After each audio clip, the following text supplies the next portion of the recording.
The relentless autumn storm pounded against a lonely wooden cabin deep in the mountains. 48 hours had passed since 6-year-old Lily vanished into the forest. Inside, her father, a former Navy SEAL, sat frozen in silence, clutching his late wife's ring as hope slipped away. Then, a soft tapping at the glass. Outside stood a soaked German shepherd, staring straight at him before turning toward the dark woods. Was this a miracle?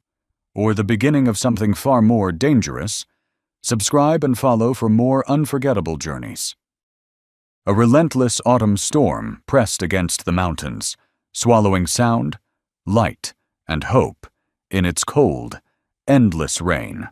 Ryan Carter stood alone inside the dim cabin, one hand braced against the wooden frame of the window, as if it were the only thing holding him upright. At 35, he carried the quiet weight of a man who had once lived among chaos and learned to survive it. Tall, broad-shouldered, his chest strong beneath a long-sleeved green tactical shirt with camouflage sleeves, matching pants worn by time rather than fashion, and old military boots that had long forgotten what clean ground felt like. His dark brown hair was cut short in a military style, his jaw sharp, a faint shadow of beard tracing his face. There were no scars visible, but his eyes, steady, watchful, belonged to someone who had seen too many moments where hesitation meant death. Tonight, those eyes were breaking. 48 hours. That was how long his daughter had been missing. 6-year-old Lily Carter, small, bright, with soft brown hair that curled slightly at the ends, and wide hazel eyes that always searched for something magical in ordinary places. She had inherited her mother's quiet curiosity, the kind that led her to follow butterflies too far, to listen to the wind as if it were speaking. Since her mother's death 2 years earlier, Lily had become both Ryan's anchor and his only remaining reason to keep moving forward. And now, she was gone. The radio on the table crackled, pulling him back from the edge of his thoughts. Sheriff Daniel Reeves' voice came through, low, steady, but heavy with the kind of resignation that never needed to be explained. Daniel was a man in his late 40s, lean and weathered, his short graying hair always neatly kept beneath his hat, his face lined not just by age, but by years of small-town responsibility. He had known Ryan since he first arrived in the valley, had respected the silence he carried, and never asked about the past that followed him like a shadow. "We're pulling back for the night," Daniel said. "The terrain's too unstable. Mudslides are already starting near the ridge. We'll resume at first light." Every word landed like a quiet blow. Ryan didn't respond. He simply reached forward and turned the radio off. The silence that followed was heavier than the storm outside. He let himself sink slowly into the chair by the window, elbows resting on his knees, hands clasped together so tightly, his knuckles turned pale. His breathing was controlled, trained, measured, but beneath it, something deeper was unraveling. He had survived war zones, ambushes, missions where survival depended on reading the smallest shift in the air. But this was something else. This was waiting, and waiting was the one thing he had never learned to survive. His gaze drifted to the small silver chain hanging from his neck. The dog tags rested against his chest, beside a simple ring, his wife's. He closed his eyes for a brief moment, not in prayer, but in something quieter, something closer to asking for a reason not to break. Then he heard it. A soft, deliberate tapping against the glass. Ryan's eyes snapped open. The sound came again, sharp, controlled, not random. He turned his head slowly toward the window. Standing on the porch, barely visible through the sheets of rain, was a German shepherd. The dog was young, perhaps around 10 months old, but already carried the strong, defined build of its breed. Its coat, a mix of gray and white darkened by the rain, clung to its body, outlining ribs that hinted at days without proper food. Its ears stood upright despite the storm, and its amber eyes, they were locked onto Ryan with an intensity that did not belong to a stray. The dog lifted one paw, tapped the glass again, not whining, not barking, waiting. Ryan stood slowly, every instinct inside him shifting from grief to alertness. There was something in the animal's posture, something deliberate, almost trained. The way it held eye contact, the way it didn't panic under the thunder, the way it turned its head, just slightly, toward the forest, then back to him, as if asking a question, or giving an order. Ryan stepped closer to the door, his heartbeat steadying into something familiar, something controlled. His hand hovered near the handle, not out of fear, but calculation. This wasn't coincidence. Not out here. Not tonight. The dog tapped the glass one last time, then took a step back, turning its body fully toward the dark tree line beyond the porch. It didn't run. It didn't hesitate. It simply stood there, waiting to be followed. Ryan's fingers tightened around the cold metal handle. Somewhere deep beneath the storm, beneath the grief, beneath the exhaustion, something else had awakened. A signal, a pattern, a possibility he could not ignore. He opened the door. The freezing rain hit him instantly, sharp against his skin, soaking through his clothes within seconds. The dog didn't move, only glanced back once more before stepping off the porch into the darkness. Ryan followed. He didn't know where the path would lead. He didn't know if he was chasing hope or walking into something far worse. But as the forest swallowed them both, one thought cut through everything else. The dog knew something. And whatever it knew, no one else had told him. The forest swallowed the last trace of the cabin behind them, leaving only the sound of rain and the quiet rhythm of two beings moving through the dark.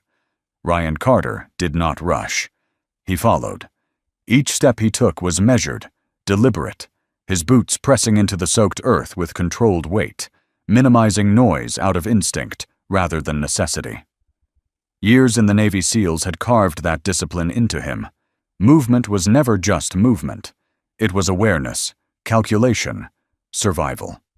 Even now, in the chaos of a storm and the uncertainty of what lay ahead, his body remembered what his mind was still trying to accept.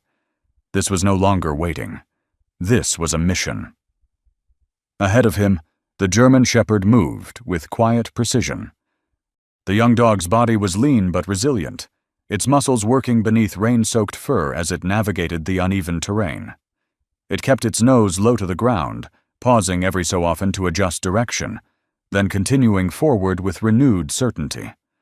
There was no panic in its movements, no wasted energy. It tracked. Ryan noticed it immediately. This was not how a stray behaved. The dog paused again, turning its head slightly. Its amber eyes caught the beam of Ryan's flashlight, holding his gaze for a brief second, just enough to confirm he was still there, before it pressed on. Ryan gave a small nod, more to himself than to the animal. "Keep going," he murmured under his breath, his voice low, steady. The rain intensified, slamming against the forest canopy and breaking through in cold, relentless sheets.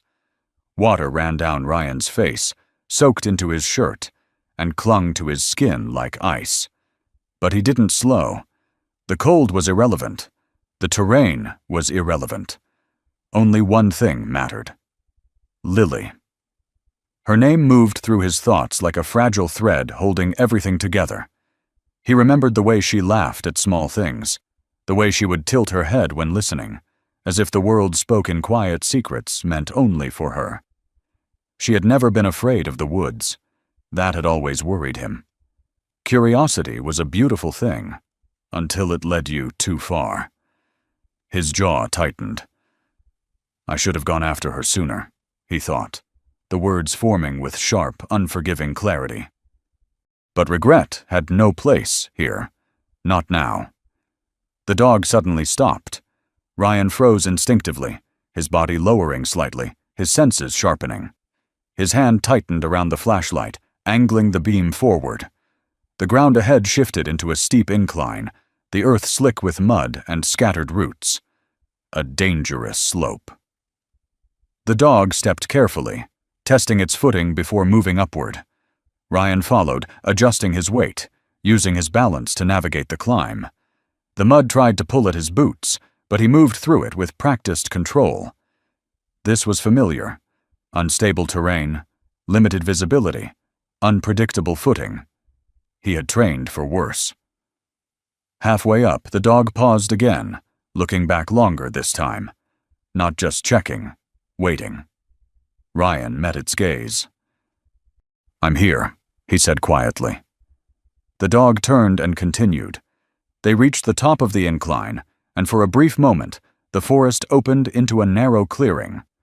The wind cut through the trees, carrying with it a different scent. Wet wood, decay, something old. Ryan swept the flashlight across the area, and then he saw it. In the distance, barely visible through the rain and darkness, stood the skeletal remains of an abandoned lumber mill. Its structure was broken, the wooden beams warped and collapsing inward, vines creeping over what time had left behind. It looked less like a building and more like something the forest had tried, and failed, to erase completely.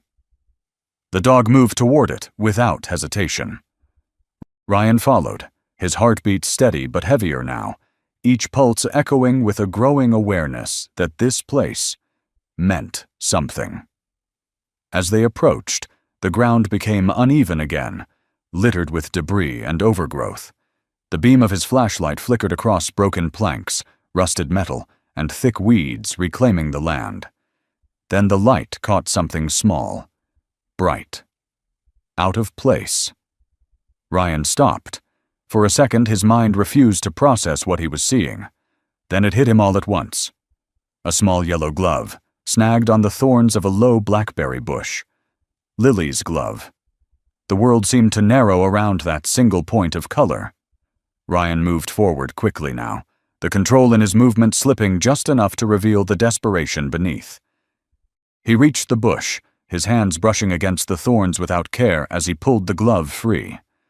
It was damp, cold, real. His breath caught, sharp and uneven. "She was here," he whispered, the words barely audible beneath the storm. Hope surged, violent, overwhelming. But with it came something else. Fear. Because if she had been here, where was she now? A sudden light exploded through the darkness. Ryan's entire body reacted before his mind could catch up. He turned slightly, raising an arm to shield his eyes as a blinding beam cut directly into his vision. At the same time, a sound followed. Distinct, unmistakable. The metallic click of a rifle being raised. "Don't move." The voice came from the darkness, cold, controlled, and trained to expect obedience. Ryan stilled instantly. His breathing slowed. His muscles locked into place, not rigid, but ready. The instinct of a soldier returned fully now, overriding everything else. He lifted his hands slowly, palms open, keeping them visible within the beam of light. The rain continued to fall around him, but he barely felt it anymore. Behind the light, shadows shifted. More than one person, armed, watching him, judging him. Ryan's mind worked quickly, analyzing angles, distance, posture. He knew this situation. He had lived it from the other side. One wrong move, and this would end before it even began. Then something unexpected happened. The dog stepped forward, not cautiously, not fearfully, confidently. It moved directly toward the source of the light. Ryan's eyes flickered, just slightly, tracking the animal. The German shepherd's tail moved, not fast, not playful, but steady, familiar, as if it knew exactly who stood in the darkness, and as if they knew it. The rain did not stop, but something in the air shifted, the kind of silence that followed when men chose not to pull the trigger. Ryan Carter remained still, hands raised, his breathing slow and controlled despite the cold beam of light cutting across his face. Water dripped from his hair, traced the sharp line of his jaw, and fell to the mud below, but he did not flinch. He had stood like this before, under threat, under judgment, under the weight of another man's decision. What mattered now was not fear, but timing. Then the dog moved further forward. The German Shepherd approached the source of the light without hesitation, its soaked fur clinging to its lean body, its posture calm, yet purposeful. Up close, its youth was clearer, still growing into its strength, yet carrying itself with a discipline that spoke of instinct, sharpened by hardship. It stopped just short of the man holding the rifle, and gave a small, almost respectful wag of its tail. A voice broke through the rain. "Well, I'll be damned." The man who stepped forward lowered his weapon slightly, the beam of light shifting downward. His name, though Ryan did not yet know it, was Thomas Riggs. He was in his early 50s, tall and broad, but worn in a way that came not from age alone. His gray-streaked beard was trimmed but uneven, as if maintenance had become less important over time. His face carried deep lines, carved by years of tension rather than laughter, and his eyes, sharp, observant, had the distant focus of someone who had spent too long watching for threats that never truly left. Riggs crouched slightly, his hand extending toward the dog. "Well, look who decided to come back," he murmured, his voice softer now, almost disbelieving. The dog stepped closer, allowing the contact. Not submissive, familiar. Ryan saw it clearly.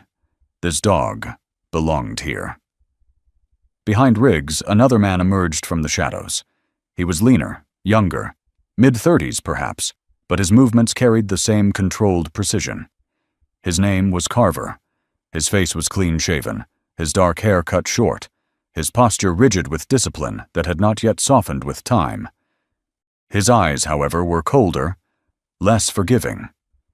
The kind of man who followed rules not because he believed in them, but because they kept things from falling apart.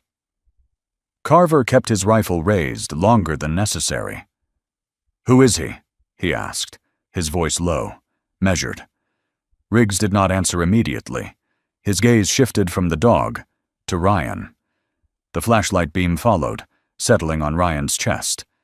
The light caught the metallic glint resting against his shirt, dog tags, worn from years of use, and beside them, a simple ring.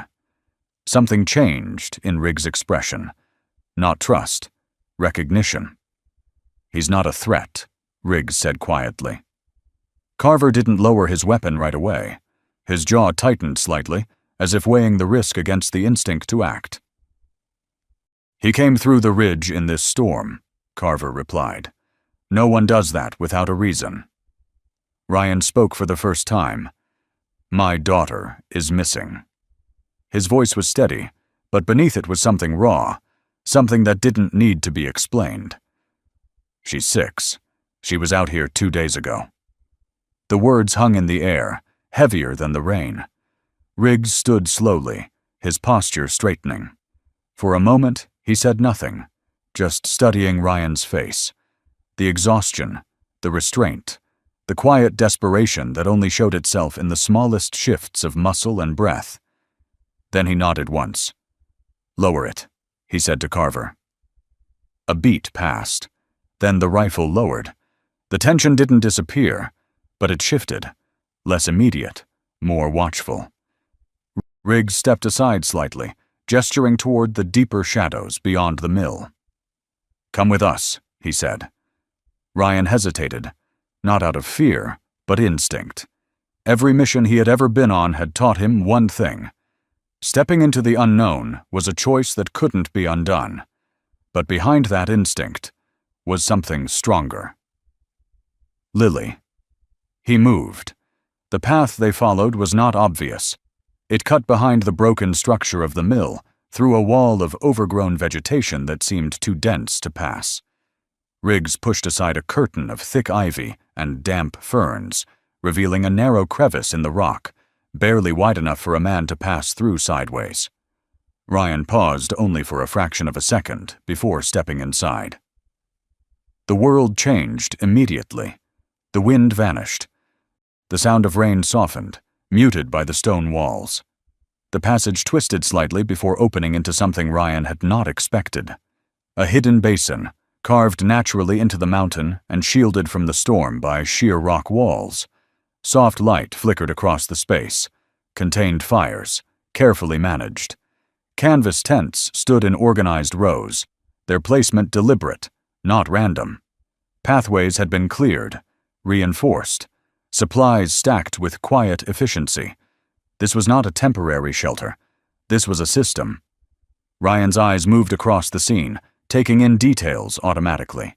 Defensive positioning, resource management, structure, military, but not active. Retreated. From one of the larger tents, a man stepped forward. He was older than the others, late 50s perhaps, his posture upright despite the years. His hair was silver, cut short, his face clean but deeply lined, the kind of lines that came from leadership rather than age. His name was Joe Whitaker. There was nothing loud about him, nothing commanding in the traditional sense, but the way the others shifted slightly when he approached made it clear. He didn't need to raise his voice to be followed. Joe's eyes settled on Ryan, then on the dog, then back to Ryan. "You followed him," Joe said. It wasn't a question. Ryan nodded once. Joe exhaled slowly, a faint trace of something, surprise, perhaps, crossing his features. "That dog doesn't leave this place," he said quietly. Ryan's chest tightened. "He found me," Ryan replied. The words felt strange, even as he said them. Joe's gaze sharpened slightly, studying him more closely now. Behind them, the dog stood still, its body positioned between Ryan and the others. Not defensive, not aggressive, but present. Choosing. Joe turned slightly, gesturing toward a tent marked with a faded red cross. "There's someone you need to see," he said. Ryan didn't wait for anything more.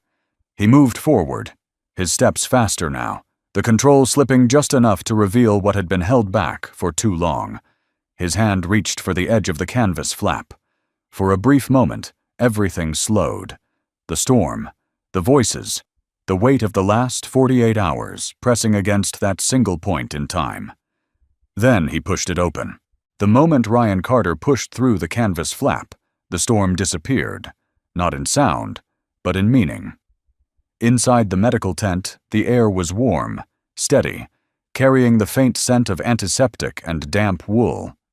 A lantern hung from a central pole, its soft yellow glow casting long, quiet shadows across the space. For a heartbeat, Ryan saw nothing clearly, just shapes, movement, the blur of everything he had been chasing for 2 days. Then his eyes found her. Lily. She sat on a narrow cot, wrapped in thick blankets, her small frame barely lifting the fabric. Her brown hair was messy, damp at the edges, her face pale, but unmistakably alive. One of her legs was elevated slightly, supported by folded cloth and a splint carefully secured around her ankle. For a second, Ryan didn't move. He couldn't. The world narrowed again, but this time, not around fear, around relief so sharp it almost hurt. "Dad?" Her voice was small, uncertain, as if she wasn't entirely sure he was real. That was enough. Ryan crossed the distance in 2 steps, dropping to his knees beside the cot. His hands reached for her, not roughly, not urgently, but with a kind of careful disbelief, as if she might disappear if he held on too tightly. "I'm here," he said, his voice breaking just slightly beneath the control he had carried for so long. "I've got you." Lily leaned forward, wrapping her arms around his neck. She was warm, solid, real. Ryan closed his eyes, pressing his face gently against her hair, breathing her in as if he needed to remind himself she was alive. His hands moved across her back, her shoulders, checking without thinking. No major injuries. No hidden danger. Just the splint. Just exhaustion. Behind them, a quiet voice spoke. "She's stable." Ryan turned slightly. The man standing near the back of the tent was older, mid-60s, with a calm presence that seemed to steady the entire space. His name was Patrick Monroe, though most here called him Patch. He had a thin frame, slightly stooped from years rather than weakness, his silver hair falling loosely around a lined face. His hands, steady, precise, spoke of a lifetime spent working under pressure. A former field medic, though he wore it lightly, as if it were simply something he had done, not something that defined him. "She twisted her ankle on a slope," Patch continued, stepping closer. "Could have been worse given the terrain. She's strong." Ryan nodded once, absorbing the information quickly, automatically, but his focus returned to Lily almost immediately. "What happened?" he asked gently, brushing a strand of hair from her face. Lily hesitated, her small fingers tightening slightly against his shirt. Her hazel eyes, so much like her mother's, searched his face before she spoke. "I saw a light," she said softly. Like a little glowing thing. It was floating." Ryan listened without interrupting. "I thought maybe it was Mom," she added, her voice growing quieter.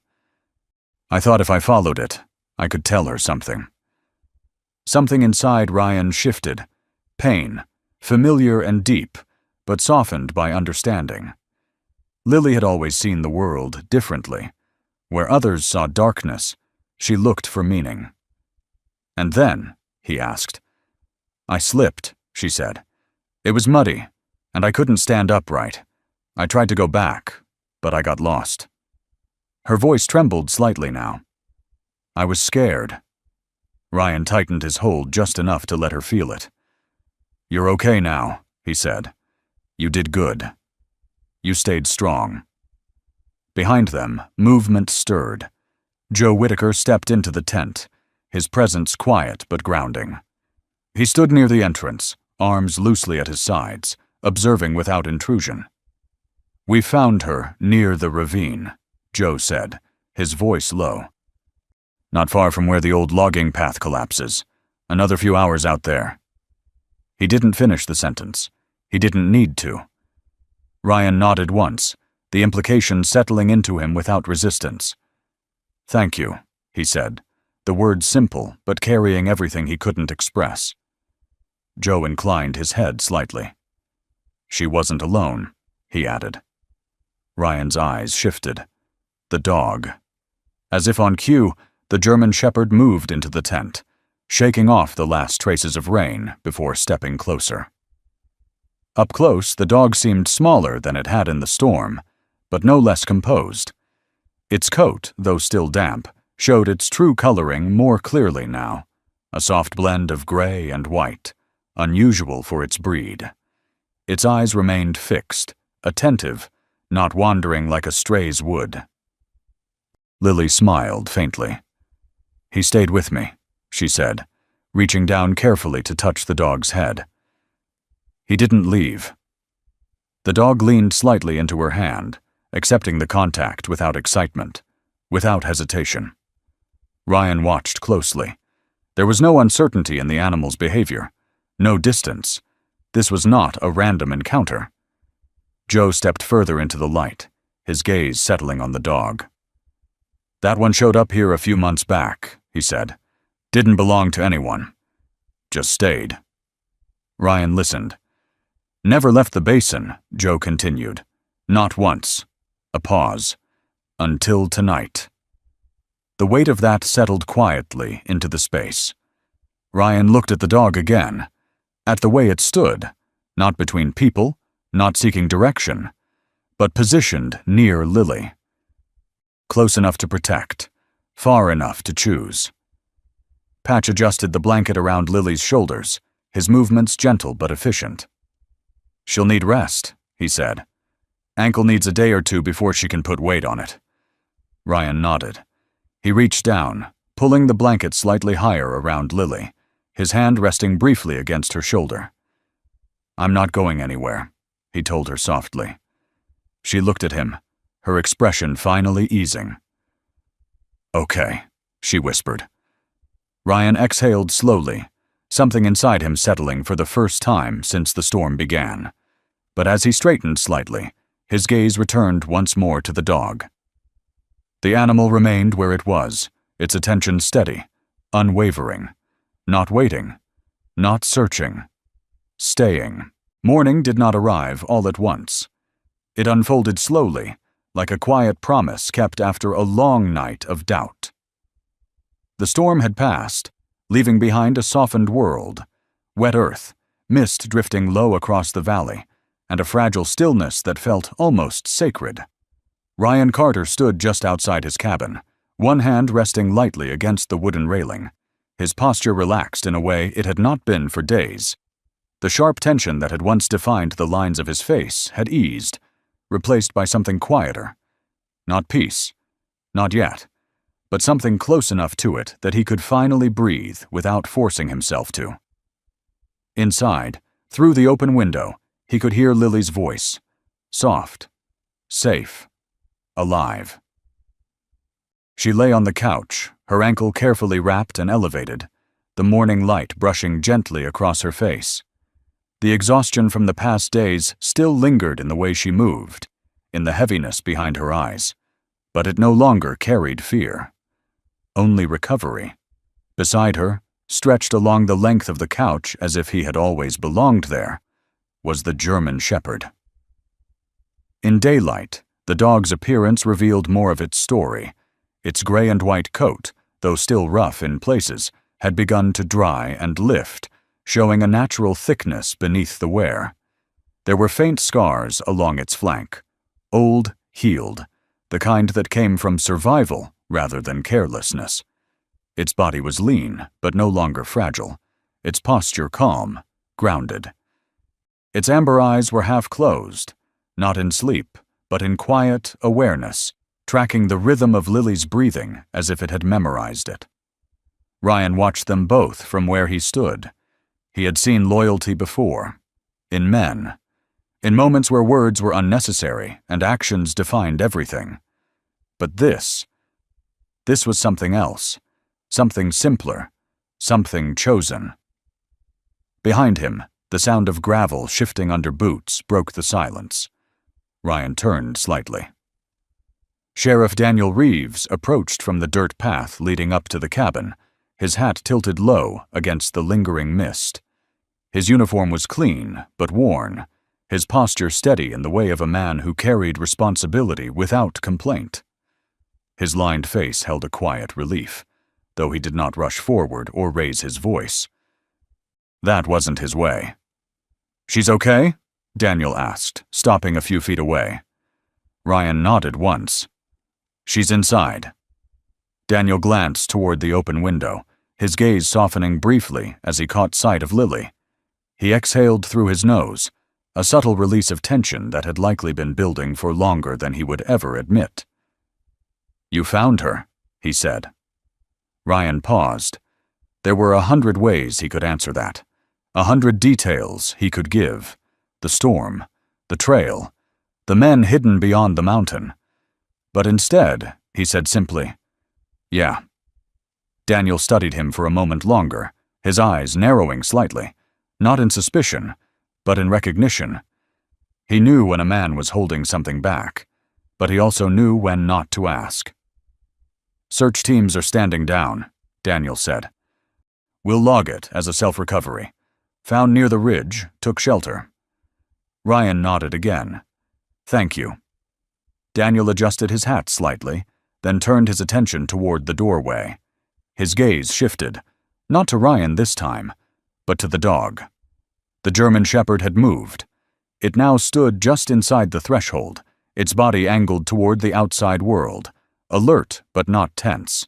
Its ears were forward, its eyes steady, observing the exchange without interference. Daniel tilted his head slightly. "That yours?" he asked. Ryan followed his gaze. For a moment, he didn't answer, because the truth wasn't simple. The dog had led him through a storm. It had stayed with Lily. It had chosen to stand where it now stood, between inside and out, between what was known and what wasn't. Ryan stepped forward slowly, stopping just short of the doorway. The dog looked at him, not expectant, not uncertain, aware. Ryan crouched slightly, lowering himself to the animal's level, not as a command, not as an invitation, but as an acknowledgement. "You don't have to stay," he said quietly. The words were not spoken for anyone else to hear. The dog didn't move. Its gaze held his. Ryan felt something settle in that silence. Not control, not ownership, but understanding. He had spent years in a world where decisions were made for survival, for duty, for orders given and followed. But this was different. This was a choice without pressure. Behind him, Lily's voice drifted softly through the open window. "Is he still here?" she called. Ryan glanced back briefly, then returned his attention to the dog. The German Shepherd turned its head slightly toward the sound of her voice. Then it moved, not quickly, not dramatically. It stepped past Ryan, into the cabin. The movement was simple, almost quiet enough to be missed, but final in a way that needed no explanation. Ryan straightened slowly, watching as the dog crossed the room and returned to Lily's side. She smiled as it approached, her hand reaching out instinctively, resting against the side of its neck. The dog lowered itself beside her once more, its body settling into place as if it had already decided, long before this moment arrived. Daniel let out a quiet breath beside him. "Well," he said softly, "looks like you've got yourself some company." Ryan didn't respond right away. He stood there, watching the two of them, his daughter and the dog who had brought him back to her. Then, for the first time in days, something shifted inside him. Not relief, not just gratitude, something steadier, something that felt like beginning again. He leaned back slightly against the wooden frame of the door, the morning light catching across his face, softening the edges that had once been carved by tension. Inside, Lily laughed quietly at something only she understood. The dog stayed close, unmoving, present, and for the first time since the storm had begun, Ryan allowed himself to believe that not everything lost had to remain that way. Some things found their way back, and some chose to stay. Sometimes, miracles don't arrive with thunder or shining light. Sometimes, they walk quietly through the storm, on 4 faithful paws, guided by something greater than we can understand. In our darkest moments, when hope feels lost and the world grows silent, God often sends help in ways we would never expect, through a stranger, through a second chance, or through a loyal heart that refuses to leave us behind. This story is a reminder that even when we feel alone, we are never truly abandoned. There is always a path, always a purpose, always a hand guiding us forward, if we choose to follow. If this story touched your heart, share it with someone who needs hope today. Leave a comment and tell us where you're watching from. And don't forget to subscribe to keep these stories alive. May God watch over you, protect your loved ones, and guide you safely through every storm you face.